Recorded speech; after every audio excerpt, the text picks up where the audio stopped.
மாணவர்களே, இன்றைக்கு வட்டி கணக்கில் இன்ட்ரெஸ்ட் கணக்கில் அடுத்த கணக்கு. A principal becomes ₹70,000 at the rate of interest 12% in 3 years. Find the principal. ஒரு தொகையானது 3 ஆண்டுகளில் 12% தனி வட்டி வீதத்தில் தொகை 17,000 கிடைக்கிறது எனில் அந்த தொகையை காண்க. அதாவது இதில் என்ன கொடுத்துருக்குறாங்கன்னா, மொத்த தொகை கொடுத்துருக்காங்க 17,000ன்னு, 12% 3 வருஷத்துக்கு. அப்போ அசல் என்னன்னு கேட்குறாங்க, பிரின்சிபல் என்னன்னு கேட்குறாங்க. இப்போ இது வந்து வட்டி வீதம் பெருக்கல் ஆண்டு, ரேட் ஆஃப் இன்ட்ரெஸ்ட் பெருக்கல் இயர். இப்போ 12 × 3 12 36% ஈக்குவல் டு 17,000. அப்போது 12 × 3 × x சமம் 17,000 வரணும்.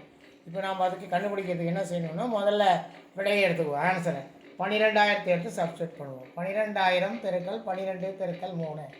அப்போ 12,000 2 0 நீக்கிட்டோம்னா 120 × 12 36.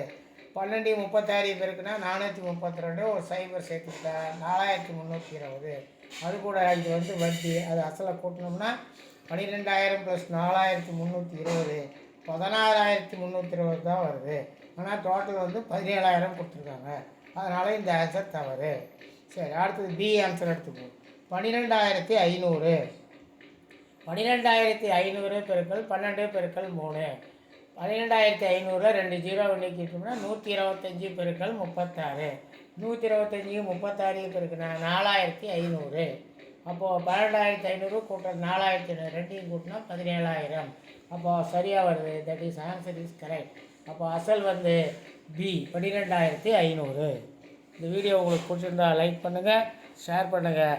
அதோடு மட்டும் இல்லாமல் மறக்காமல் சப்ஸ்கிரைப் பண்ணுங்கள். பக்கத்தில் ஆல் பெட் பண்ணுறோம், அதையும் ப்ரெஸ் பண்ணிங்கன்னா நாங்கள் அப்பப்போ போடக்கூடிய நோட்டிஃபிகேஷன் உங்களுக்கு வந்து சேரும். தேங்க்யூ, நன்றி.